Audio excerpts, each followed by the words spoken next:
right, let the record state that the department chair came to talk to me now that I'm on YouTube, and in case the VCAA yells at me for starting class 2 minutes late, I'm supposed to start exactly at noon.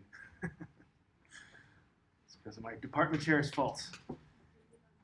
And I'd also, since we're on the record, I would like to state that my students, of course, don't eat or drink in this classroom. No one eats or drinks in this classroom at all, under any circumstances, of course.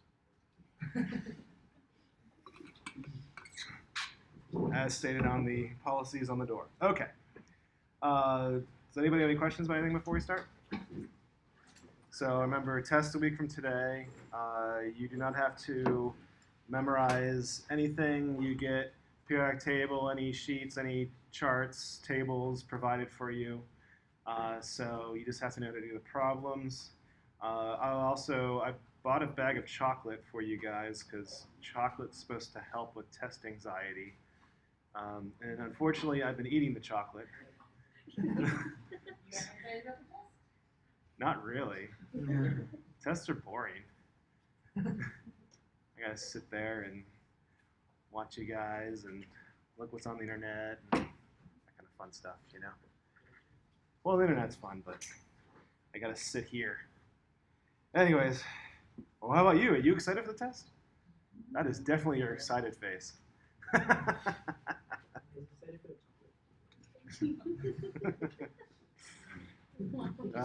It's Hershey's, so it's not Belgian chocolate or anything like that. Okay, so we left off talking. We're in gas laws now, and this is not on the exam coming up in a week. Although I hope we can get to this later on today. We're going to talk about chemical reactions, and there is. I mean, of course, chemical reactions are on the first test. So I hope we can get that far so we can do some practice.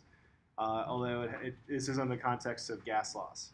So remember we talked about ideal gases, and an ideal gas is one that has no attraction for itself or another gas particle and has a volume, but the particles themselves have no volume.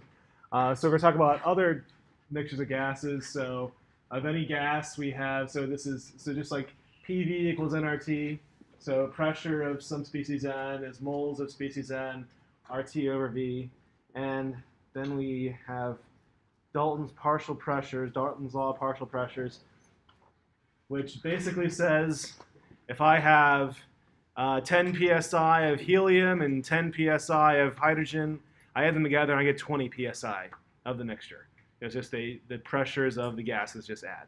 And that's based off of the ideal gas law. So the fact that every gas is ideal. So not surprising. And also, we'll talk about the mole fraction. So we have a mixture of gases, the mole fraction. And typically, though, for gases, I don't know why we do this way in chemistry. Most everywhere else, this is called Y. X is usually mole fraction for a liquid, and Y is mole fraction for a gas. It's also, there's a series of laws called the Code of Federal Regulations, and there's a subset of laws called RCRA. They deal with pollution, and all the formulas for the laws in RCRA have Y for the mole fraction in gas, not X.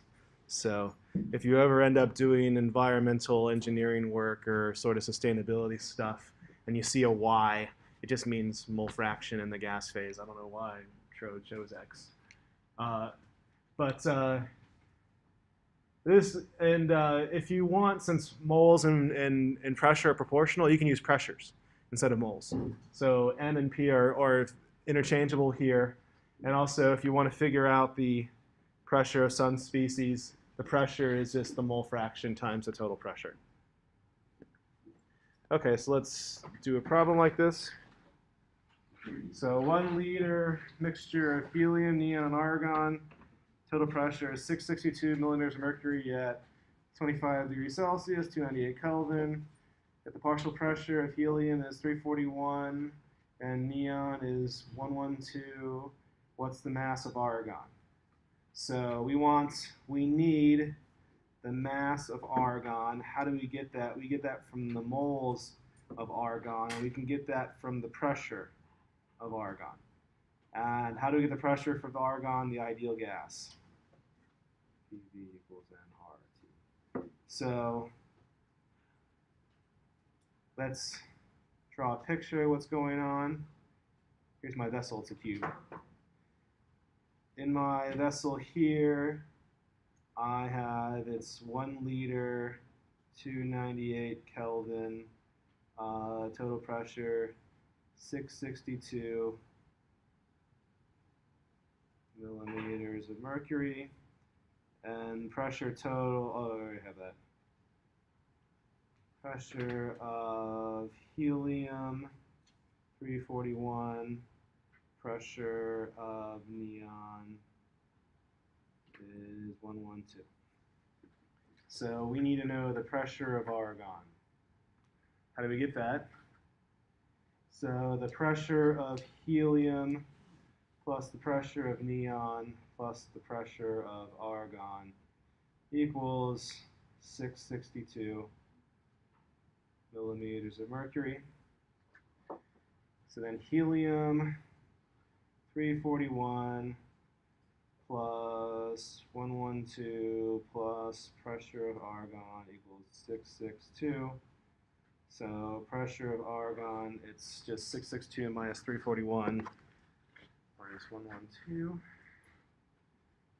And 662.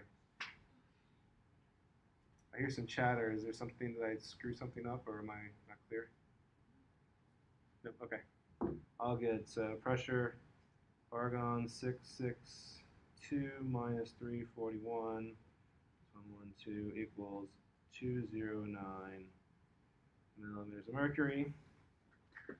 So PV equals nRT, which implies N equals PV over RT. Everyone okay with that step?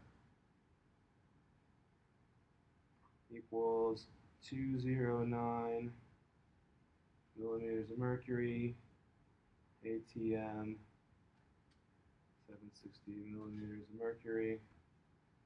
Volume is 1 liter. R 0.08206 liter atmosphere over mole Kelvin, 298 Kelvin. And equals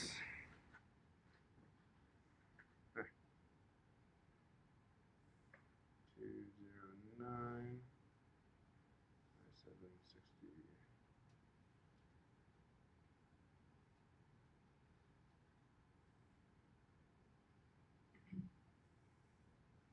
0.011246 moles, and then molecular weight of argon is 40. I think it's 40. So there we go. Argon is 39.95.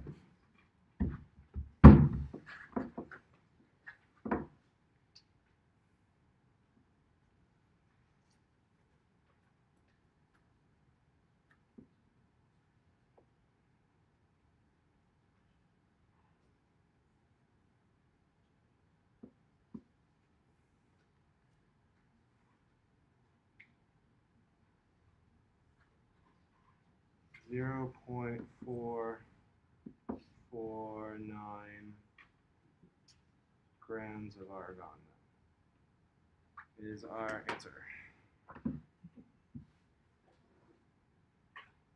So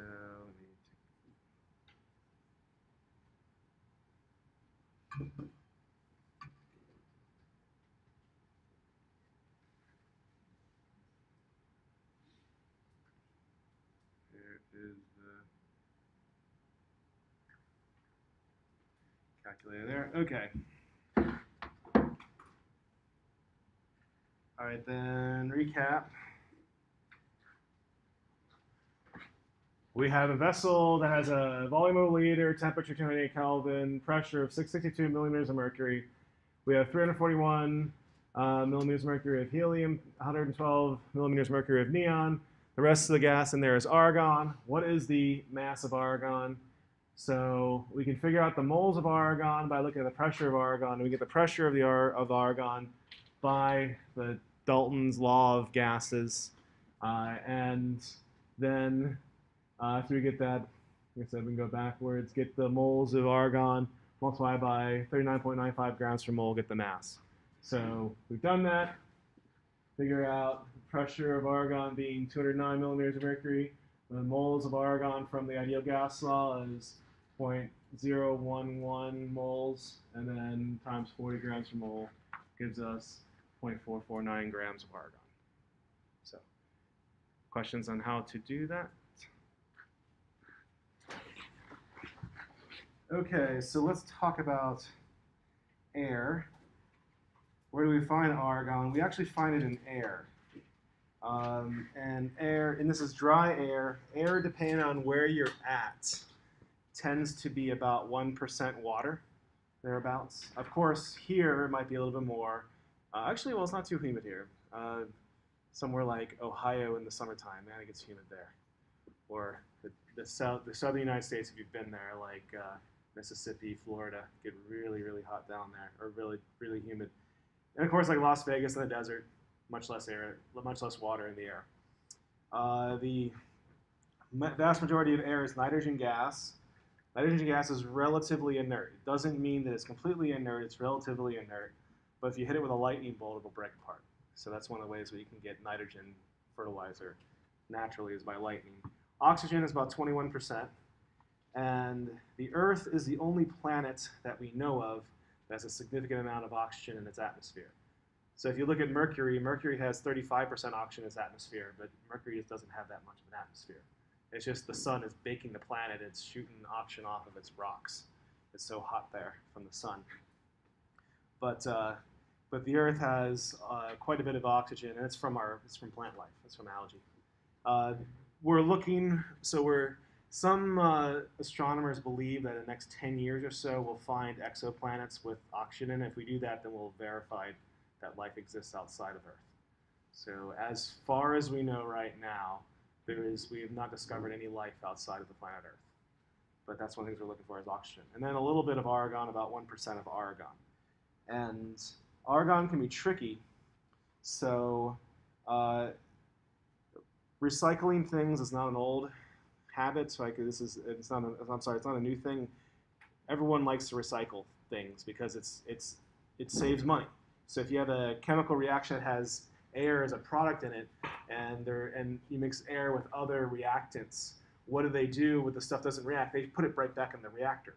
That's an easy way to recycle things. And as they did that, they found out, like, if we keep on putting air from our reaction vessel back in the vessel, it stops working. And they didn't know what it was, so the system that they developed is to purge it. So they just had some of the gas they just shot off in the atmosphere, then it would work again. And what was happening in the reaction vessels is argon was accumulating inside of it. So if you have a system that continually recycles things, you got to watch out for air because of that argon. So that can be annoying to have. It's okay to have, I think it's okay to have nitrogen in the air because it's fertilizer. But argon, it's pretty much useless, and it mucks things up when you try to recycle things over and over again. Although, if you want to increase the pressure of something and not add more in just an easy way, you can add an inert gas to it. You can add argon or helium. Is one way just to raise the pressure and not have to do that much. So we have trace other gases. Carbon dioxide is a particular interest. There's various other things. Here, a little bit of sulfur in the air from the volcano and whatnot. And I mentioned oxygen, so this is humans. We like our oxygen, not surprising. All these really surprising things you learn in chemistry class. Humans like oxygen, and we do really well at the surface oxygen. If you go up a little bit, you can see the yellow. You start to get uncomfortable. At 0.1 atmospheres, you can get hypoxia. I get it even sooner than that. I didn't do well with altitude. So some people are great with altitude, but not me. After about 8,000 feet, I start to feel it. But you can go the other way around. If you increase the oxygen concentration, you can have 100% oxygen. And I've never done this, but apparently it feels great. If anyone ever breathed in pure oxygen, I've never had to do that. And then if you go above 1.4, apparently this is really weird. If you breathe in greater than pure oxygen, and so in a hyperbaric situation, you can get oxygen poisoning. And of course, I've never experienced this, but apparently you don't have to breathe that much, but your heart beats really fast. So it's because a little breath brings in a bunch of oxygen, so you don't have to breathe that much. But then your heart, you got oxygen in your body, so your body ramps up its metabolism really high. So, and of course, if you go too much, then your metabolism gets too high, you can have a heart attack or just overheat from all the oxygen. And so what? Why do we care? Well, if you scuba dive. So if you scuba dive and remember 10 meters of water is an atmosphere. So at surface, here we are, we have 21% of an atmosphere of oxygen, not a big deal. But if you go down 30 meters, now you have 84% of an atmosphere of oxygen. Although of particular interest, though, is the nitrogen. I don't scuba dive, but there's a condition called nitrogen narcosis. So if you have too much nitrogen in your lungs and it dissolves into your bloodstream, then you can get this condition called narcosis, where apparently you feel high. So the divers I've talked to said it's an amazing feeling. It's like an opioid kind of rush. Now the other issue with this that nitrogen dissolving in our bloodstream, if you rise too quickly from the depths, you can get something called the bends. And why is it called the bends? Well, the bends, it started off with the building of the Brooklyn Bridge in New York. If you've ever been in New York, the Brooklyn Bridge, when they were building that, they had people go really deep down underneath the surface. And this is in like the 19th century, so you're using like candles and whatnot and torches to light. I think they didn't have flashlights. And so they're underneath, and we have workers underneath in the Hudson River working under there. And when your shift was over, you're like, get me out of here as fast as you can. So the workers are like, all right, shift's over, and they would just, get to the surface as fast as they could out in the sunlight. And what happened when they finally got up there? They go, oh, the nitrogen bubbles would leave their bloodstream, and then it collects in your joints. And what do you do in that? You bend up. You're in your spine and your elbows and your knees. You kind of bend up into a fetal position. And you're like, what's wrong with that person? Like, oh, well, he's got the bends, right? So he's bent. That's where the term came from, was the bends.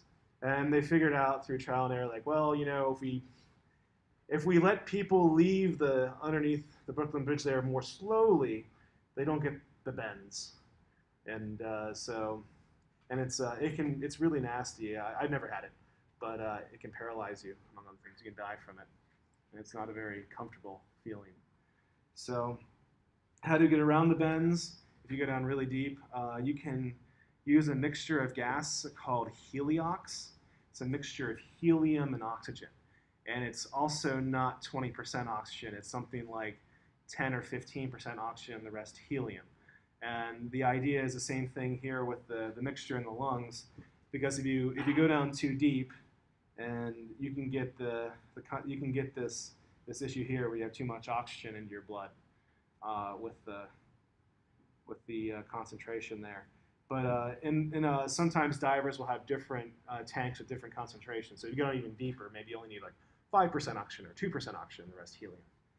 And then helium, it doesn't dissolve in your bloodstream as much. So you could get the bends from it, but it's very unlikely that you would do that from helium. So, okay, here's an easy question for you. So air is 78% nitrogen. What is the partial pressure of nitrogen in 1 atmosphere?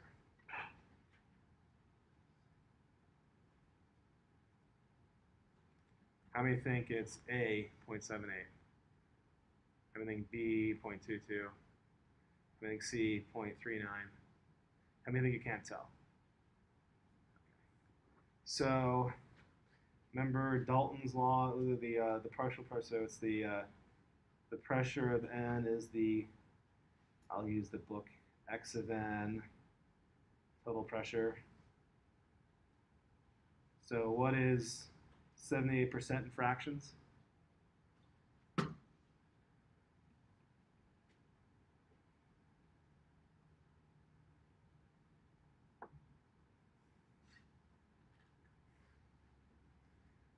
So this is going to be an easy one for you guys. It's that one.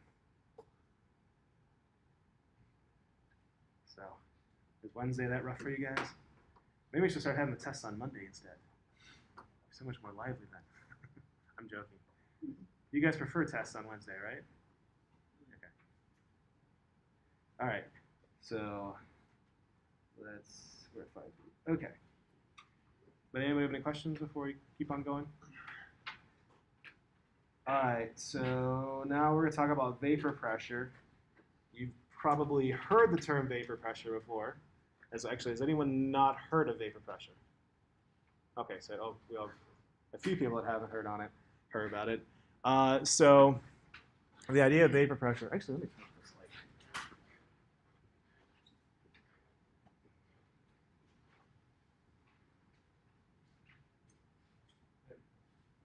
Is that easier for you guys?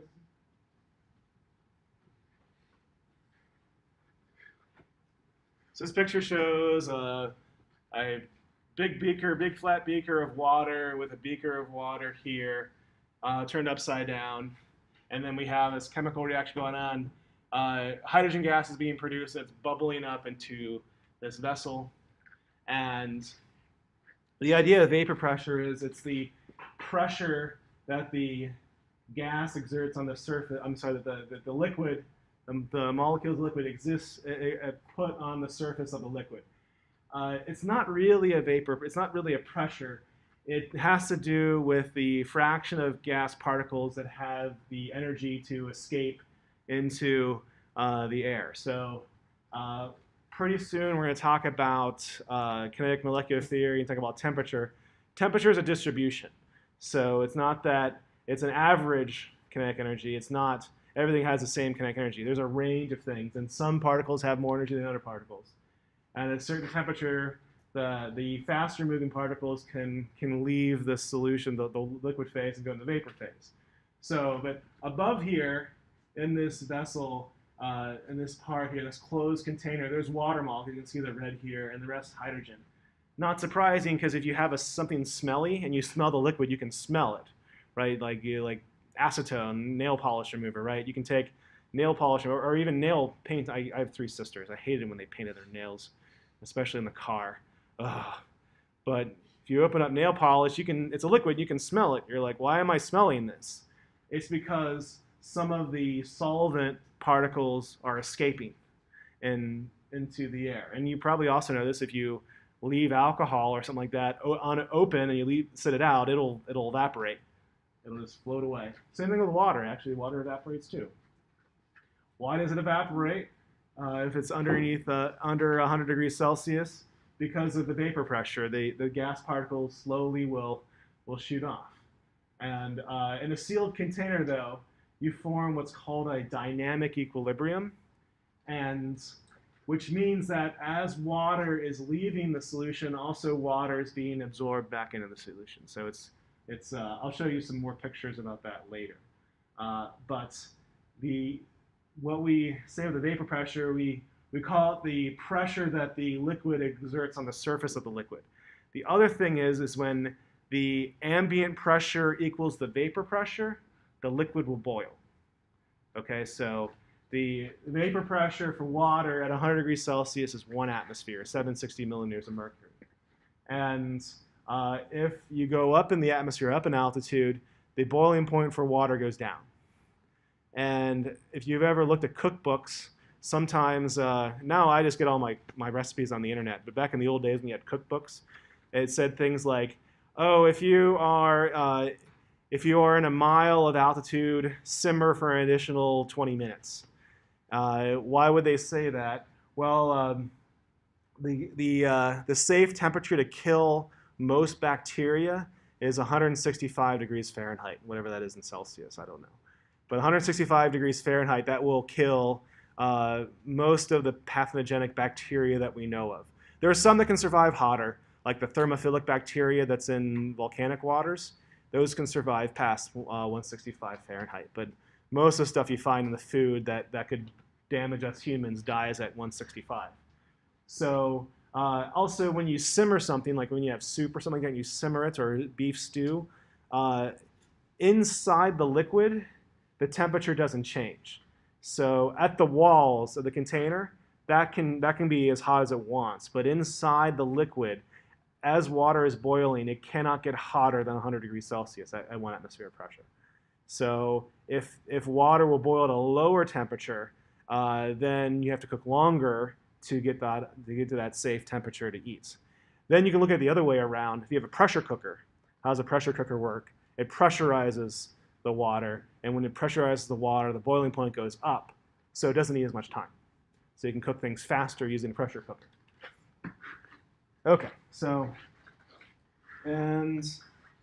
we have this vapor pressure, and here is vapor pressure versus temperature. So, and you, of course, don't have to memorize any of this stuff, but I need this for the next problem.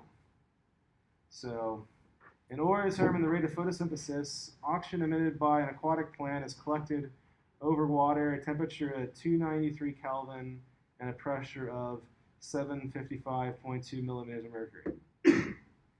Over a specific time period, a total of 1.02 liters of gas is collected. What mass of oxygen in grams is formed?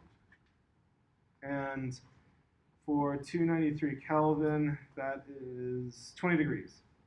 And so if you look here, temperature versus vapor pressure, 20 degrees is there. So, and you would get these numbers provided. You wouldn't have to figure this out, unless, except for a chart. You have to be able to find the number on a chart. You have to memorize the vapor pressure of water. That's stupid. I don't have it memorized. If I don't have it memorized, you certainly don't have to memorize it. And here's my picture. It's similar to this picture here, except not in 3D, not as pretty. And I have water there, and I'm assuming it's algae. So aquatic plant, I'm assuming it's algae. And then so we have oxygen, and the missing step in this, we have water, because it's in liquid water, so that means that there's going to be water, vapor pressure water above that. And so our pressure, our total pressure, is going to be the pressure of the oxygen plus the pressure of the water. So, and which then implies pressure of the oxygen is the total pressure minus the pressure of the water. And the water is the vapor pressure, so the pressure of oxygen, total pressure 755.2 minus 17.6 millimeters of mercury. So, does everybody understand that step?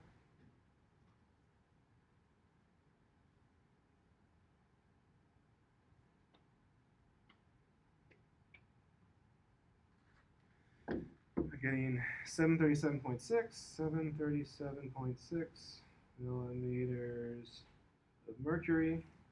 And then same idea, the mass of oxygen. We just did something similar for the previous problem with argon. So PV equals nRT.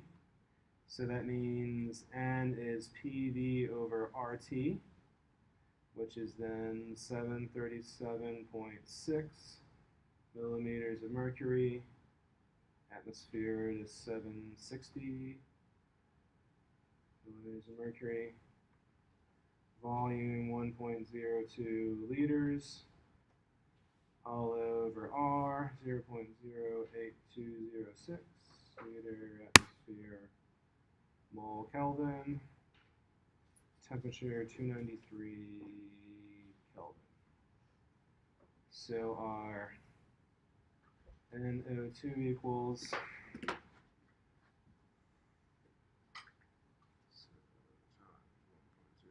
Oh.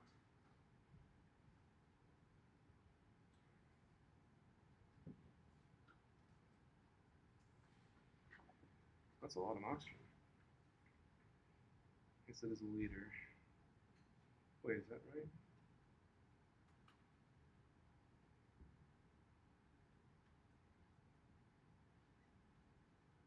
Oh, I didn't divide by.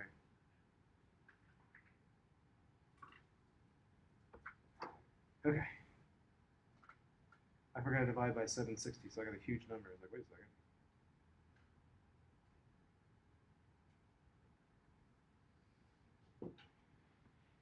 And then we're timed by 32 grams per mole O2. So just multiply by 32. We get 1.32 grams oxygen. Like so.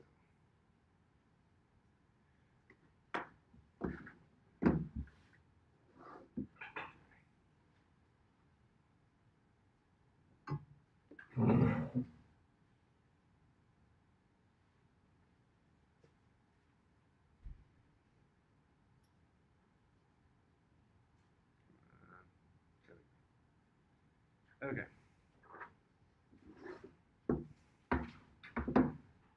So recap for this one. Building up on the idea of vapor pressure. So if we have a liquid, we have a little bit of gas of that liquid above it. And depending on the temperature, that fraction of gas changes. Higher the temperature, the higher the fraction. So then we know that this pressure here is 755.2 millimeters of mercury. Using the chart, we figured out the vapor pressure of water is 17.6 millimeters of mercury. Torr and millimeters of mercury mean the same thing, actually.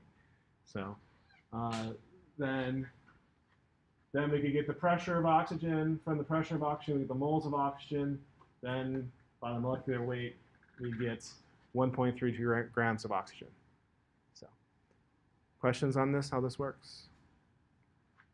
So remember that if you have a liquid, there's always vapor above it. So don't go, if you're like, oh, mercury, let me breathe this in.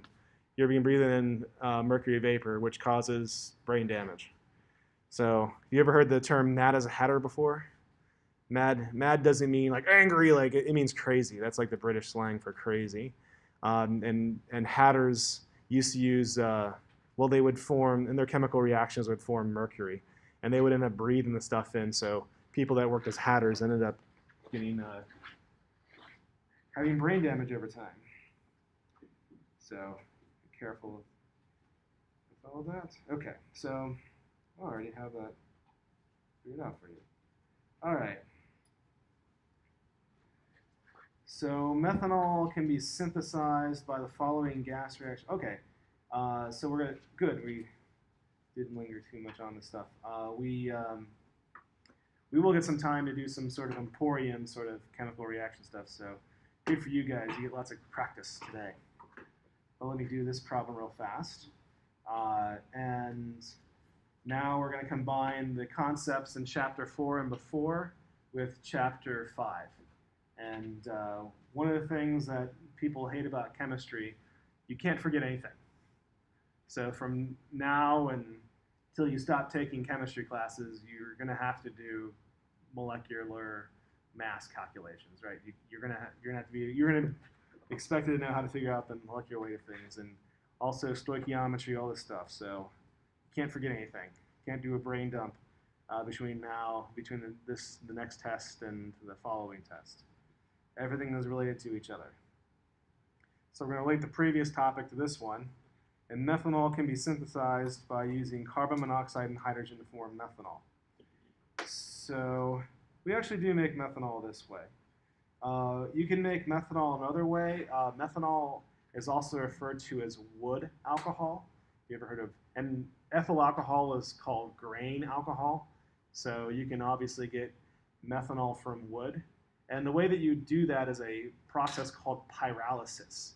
So you would take wood and you would put it into a container and you'd seal it off and you would heat it up. So you could like I mean, you could take wood and put it into a metal sort of jar of sorts, screw it top and put wood in there, like put wood in there, screw the metal jar, and then throw it into a campfire.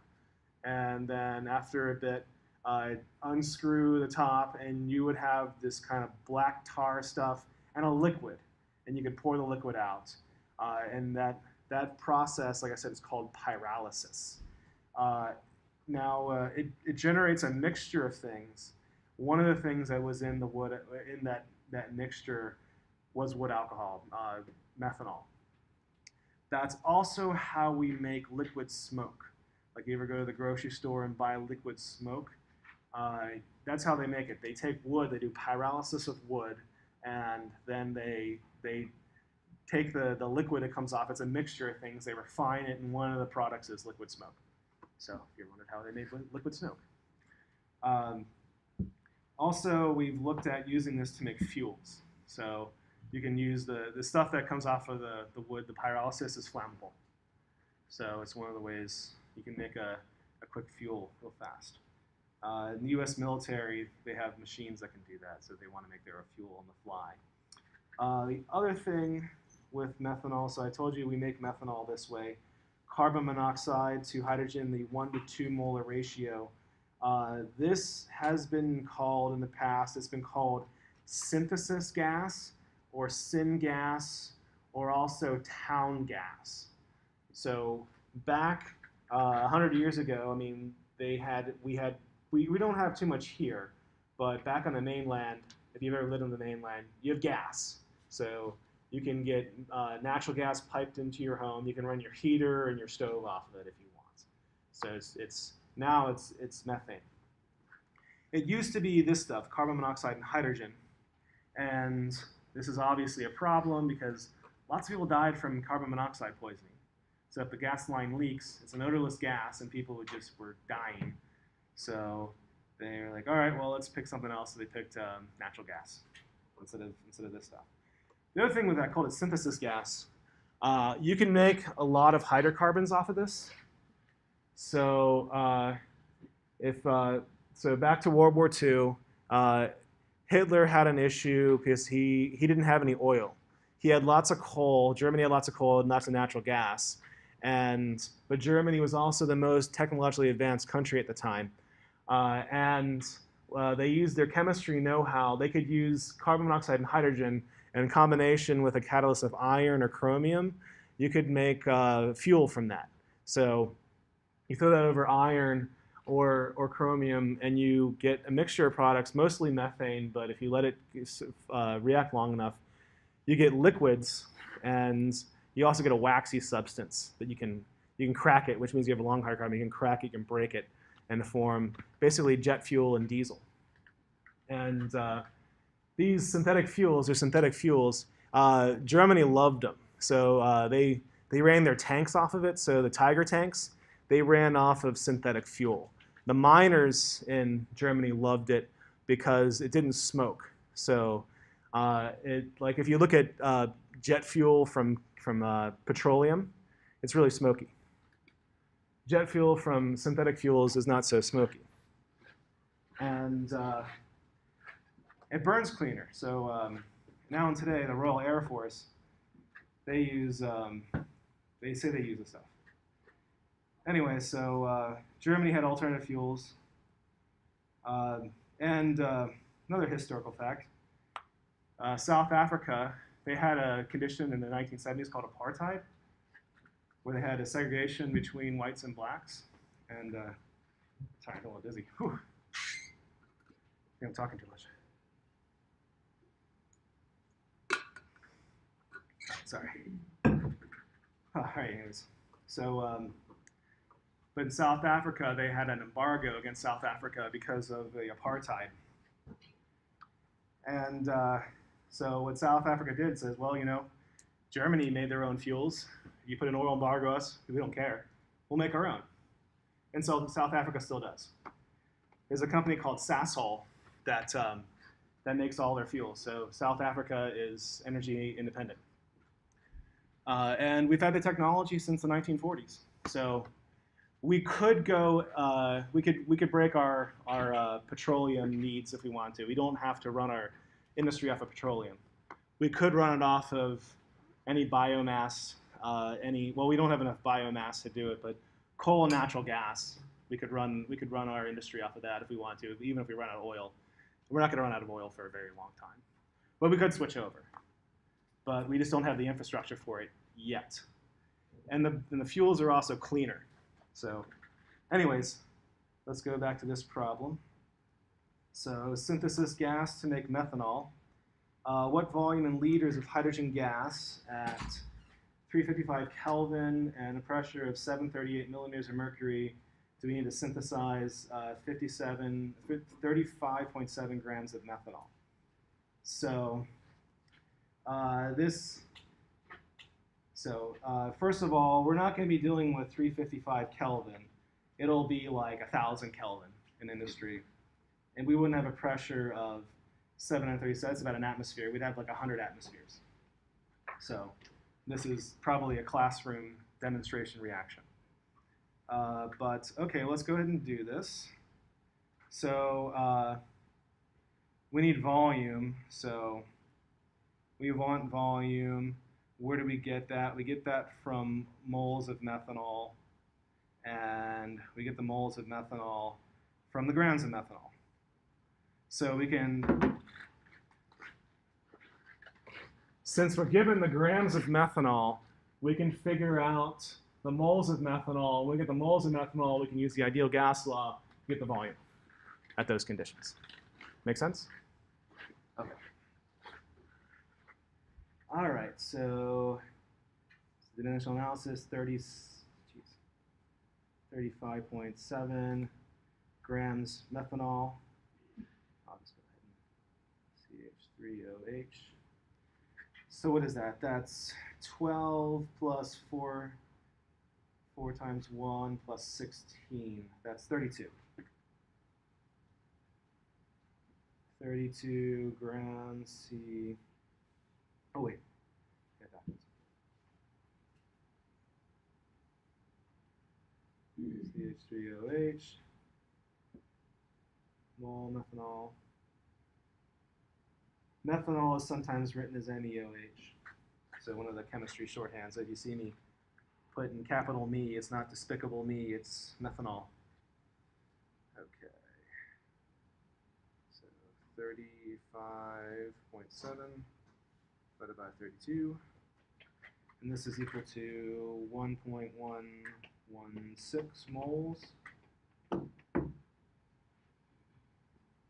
Okay, and we need volume. So PV equals nRT.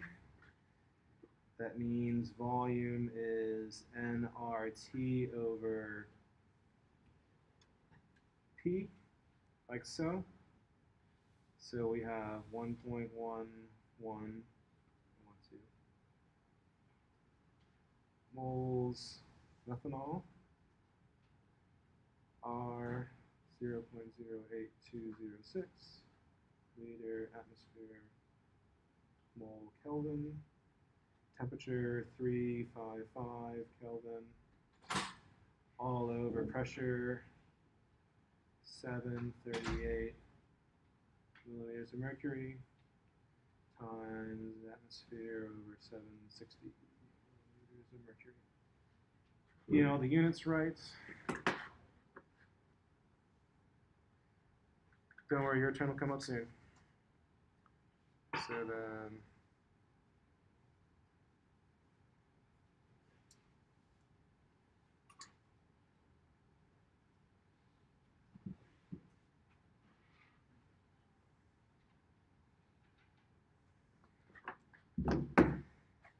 the answer is 33.5 liters of. Oh, wait a second. I made a mistake.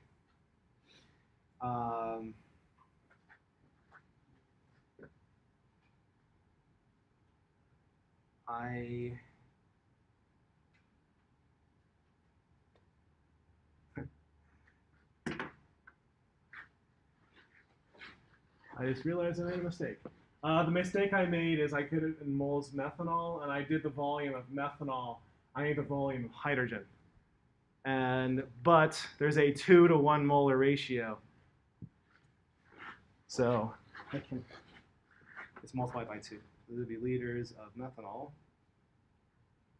which implies times 2 for hydrogen, so that's just going to be 67 liters.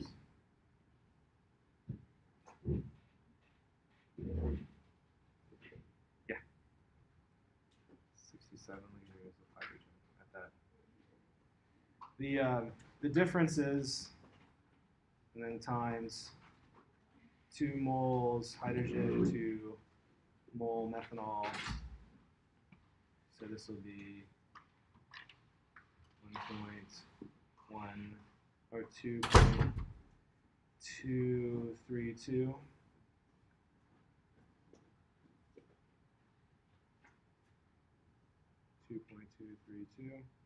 And then that'll get you this.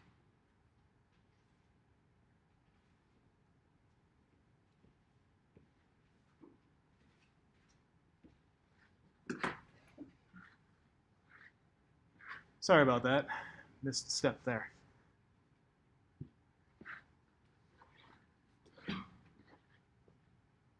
And I'm getting the moles of hydrogen from the balanced chemical equation.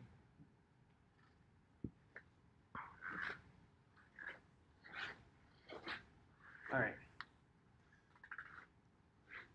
Sorry about that. I don't like making mistakes in lecture. Sure. Anyways, okay, so recap for this. We have how much hydrogen do we need at this temperature and this pressure if we give a certain amount of product.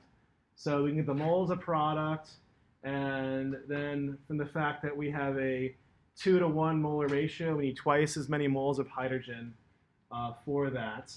And then, so now that we know the moles of the product, we can solve for the volume, and putting that in the ideal gas law, we get the volume that we need at that particular temperature and pressure. So, questions with this one? Okay. And the answer's up there. Okay, 66.93. I don't need to. All right, so now the rest of the class, we have 25 minutes. So I thought we could work on this as an emporium sort of model. So here's some additional problems for you to work on. And although this is ideal gas law stuff, this is all moles and whatnot calculations. So it's good to go through this stuff. So anyways, airbag. So this is how airbags work. There's something called sodium azide. It's very touch sensitive. You touch it, it explodes. Okay, so sodium azide is extremely explosive. You just tap it. Maybe not with a feather, but you have to punch it. So there's some things you can tap with a feather and it'll explode. Nitrogen triiodide, you tap with a feather, it'll explode. Sodium azide, you got to punch it. Like artillery shells, like when they shoot out of tanks, they have mercury azide in that. You have to hit that with a hammer. So if you go up to an artillery shell and you whack the tip with a hammer, it probably will explode. Okay, so but you have to hit mercury azide really hard. Sodium azide not as much. So they put that in our airbags. So why do we put it in airbags? Because then it inflates to form nitrogen gas. So you look at this equation here. Sodium azide turns into sodium solid and 3 moles of nitrogen gas. Well, 2 moles sodium azide turns into 2 moles of sodium and 3 moles of nitrogen gas. That's from, and if you've ever been to a car accident, I have, and the airbag deploys, there's this white powder that comes off. That's sodium oxide. Sodium metal, and it reacts real fast to form sodium oxide. And I got some on my arm, and it gave me a chemical burn. you gotta be careful not to breathe the dust in. So if you're in a car accident and then the airbag deploys and you have if you get showered with some white stuff, don't let it get in your eyes because it'll blind you. And if you breathe it in, you can get pulmonary edema. That's when you get fluid in your lungs. So I've talked to people that have had that happen to them. They say it's a very I've never had that happen. I just had because I sit pretty far back in the seat. Actually, the airbag didn't even touch me. The seat belt protected me. But I got the chemical burn. So anyways, airbag volume is 11.8 liters. How much sodium azide is needed for an airbag with a pressure of 1 atmosphere, temperature is 0 degrees Celsius, or 273.15 Kelvin, using this equation. So next question students usually ask me is, do I use sodium or nitrogen? Which one are you looking for the product? So the airbag is going to fill with what? Sodium or nitrogen? What do you think? Which has more volume, a gas or a solid? Gas, yeah. Much more. Gases are very, very light. They expand very quickly. So the volume, the 11.8 liters, comes from the nitrogen. Okay? And sodium is 23 grams per mole, nitrogen is 14 grams per mole. So go and have at it. And so I'll give you a hint. From the volume, you have to figure out the number of moles. And I guess, how do you think? PV equals nRT. PV equals nRT. Figure out the number of moles. And when you figure out the number of moles of sodium azide, then you can figure out the number of moles of nitrogen. And when you know the number of moles of nitrogen, you can figure out the mass. I'm sorry, the other way around. I'm sorry, the volume of 11.8 liters, you can figure out the moles of nitrogen. From the moles of nitrogen, you get the moles of sodium azide. From the moles of azide, you can get the mass of azide. Okay. Is anyone completely stuck? Has no idea what to do? Okay. All right. Oscar, you're up. Let's move around.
When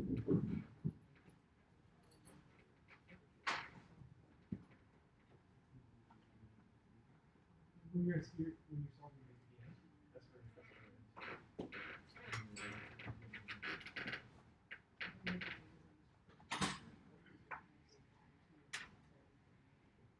So because three moles hydrogen, 2 moles is like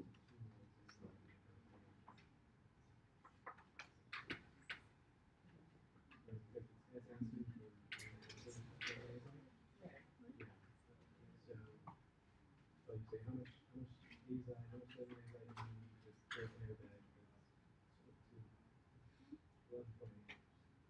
Okay. So from 11.8 liters you get the moles of nitrogen. And then there's nitrogen on top there's 3 moles of nitrogen and 2 moles of amazonite. And then if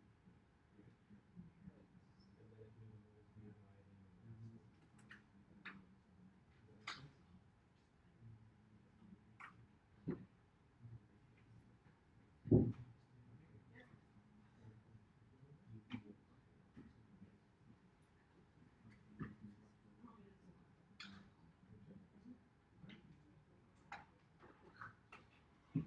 of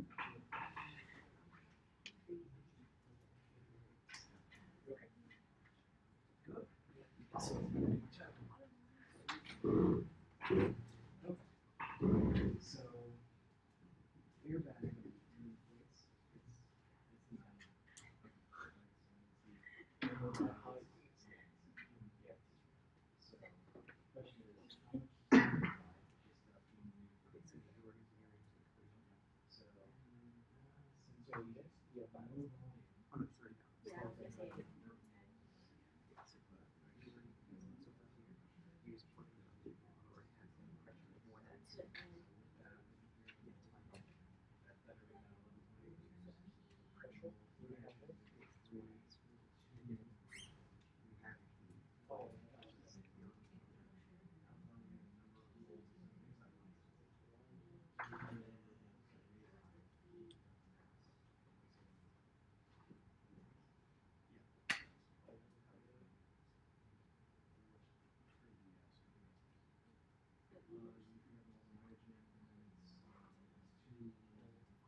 well,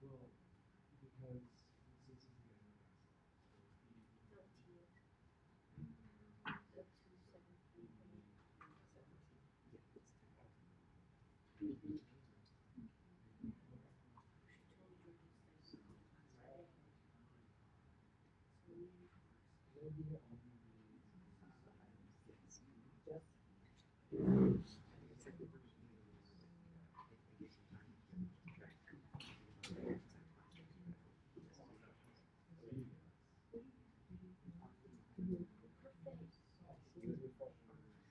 this is the other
What is that?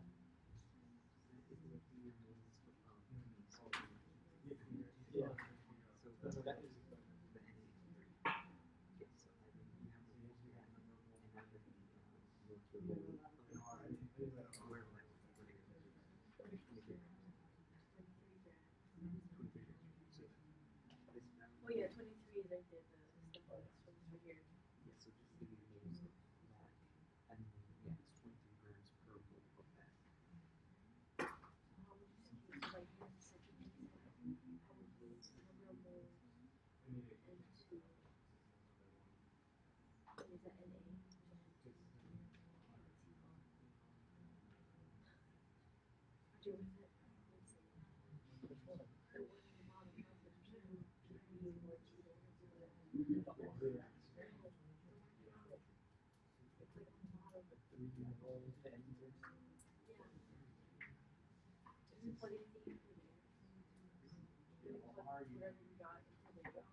that's what you've already been doing. So yeah, on the left here, that's number 1, and I think it tells you 0.3. You've already multiplied it by 2 divided by 3 to get the moles of sodium, whatever. So now you just convert that to grams. So yeah, just multiply it by 23 grams and divide it by 1 mole of sodium. So you multiply this or that by 23. Yes. Or 14. So multiply by 23. And multiply by and hold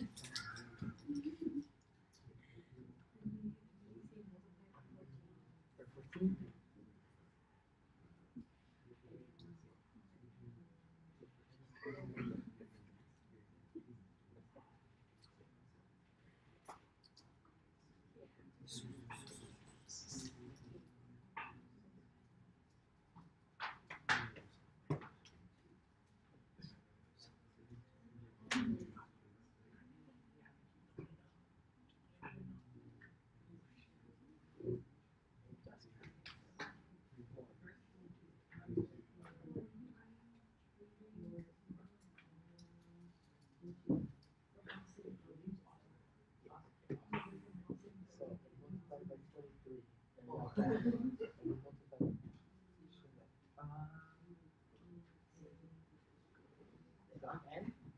that.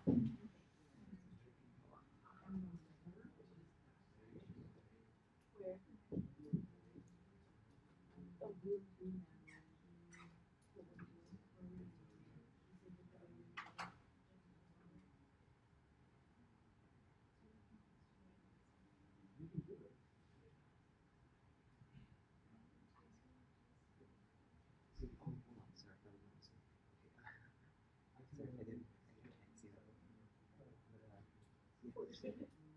So, are you looking for the other one? Oh no, it's so what I didn't realize what was getting was the moles or the gram, the molecular weight of sodium and the molecular weight of nitrogen now. Yeah. So I'm not gonna multiply it by 3, but instead that's what you're having. You will measure that by the weight of 23, which is the weight of sodium. Yeah. Plus 3 times the weight of nitrogen.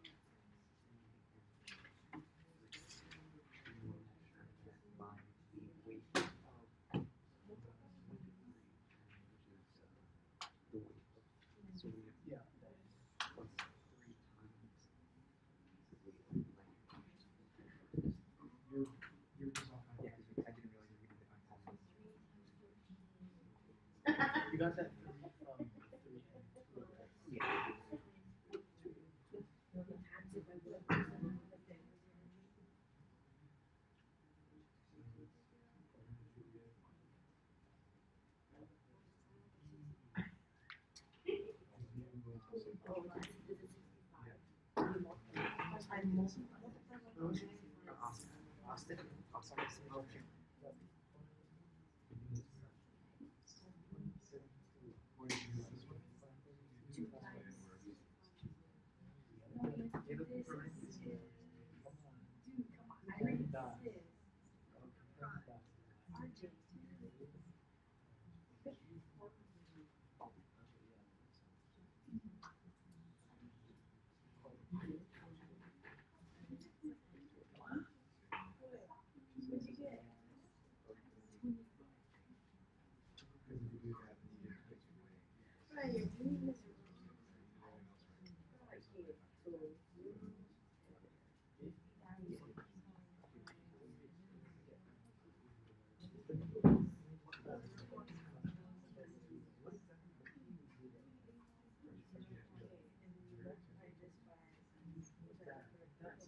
this is going from left to right.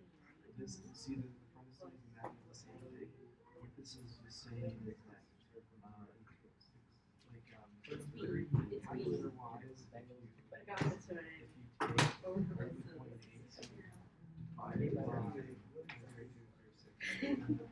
divided by that thing is the same thing as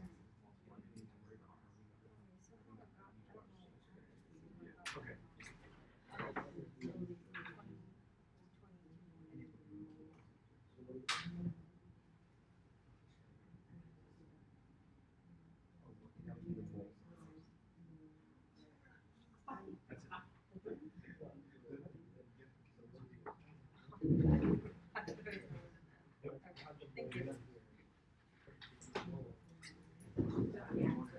Awesome.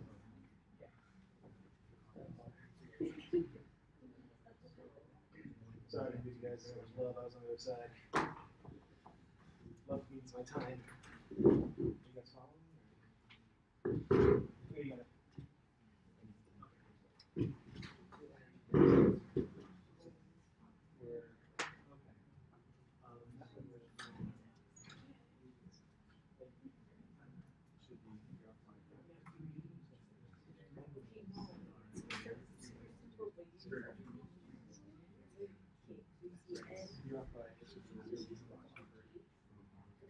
That's right. No, I know.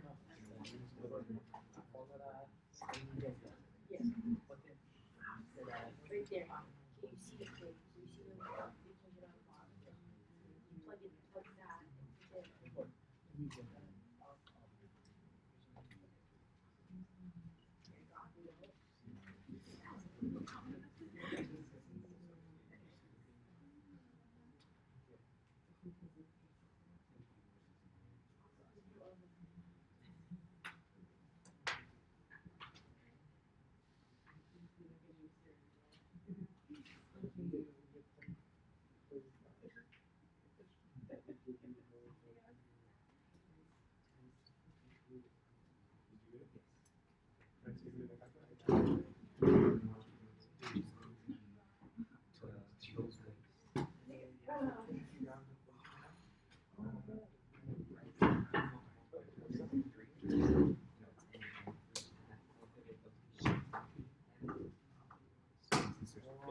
So you now you want to know this is the moles of nitrogen.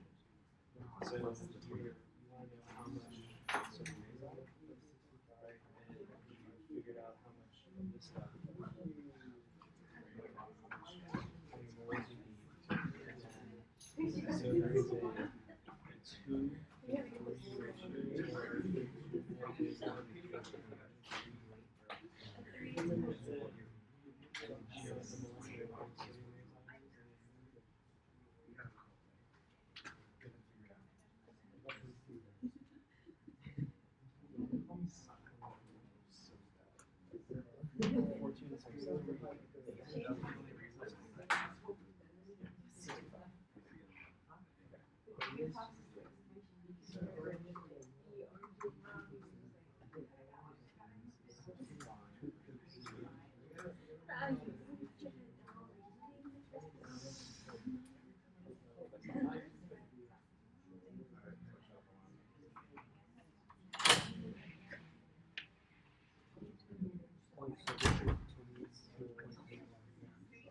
Okay, the alarm went off, so class is over.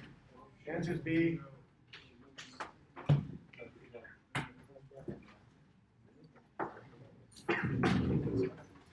I'm hanging out. You want to questions?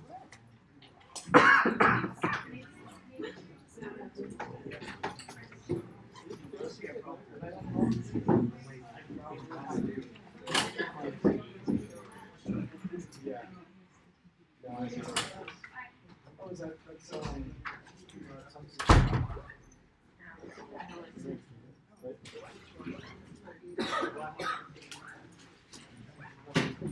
careful, it's really tough.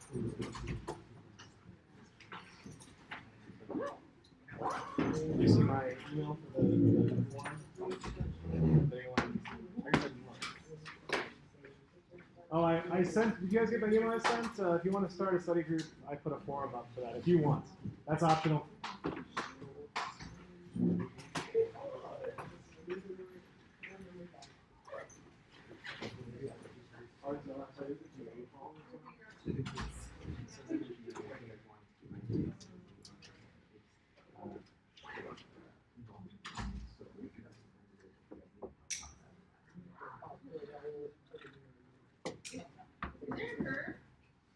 Huge one. Can you see it? It's 15 points. 85% and higher as A, 70% higher as a B.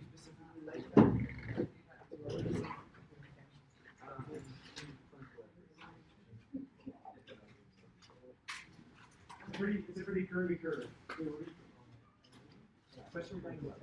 Yes. I'll give you there's something on there you think you should know? Did you forget that delta is 10 minus 3? Sort of, except that we anywhere near as much school. Yeah. But I won't give you strategy points. They can load around there.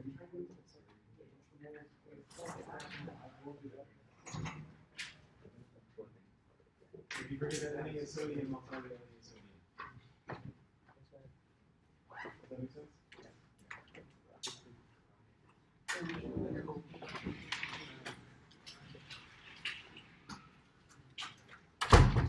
I've never seen someone use that before. Really? Yeah. I saw that one.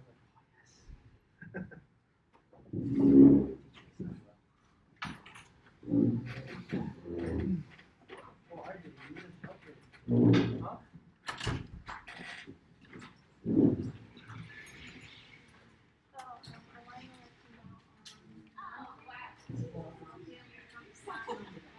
Oh,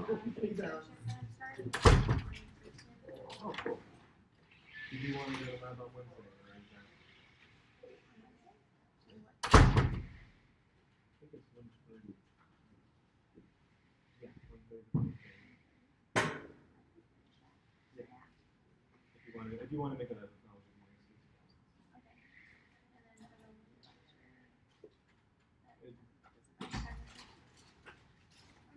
yeah, I'm gonna do the review, but I'll put the lecture on there.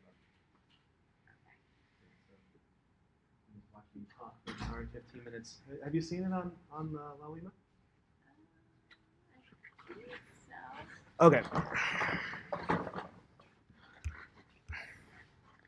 Oh, I got to X out of this.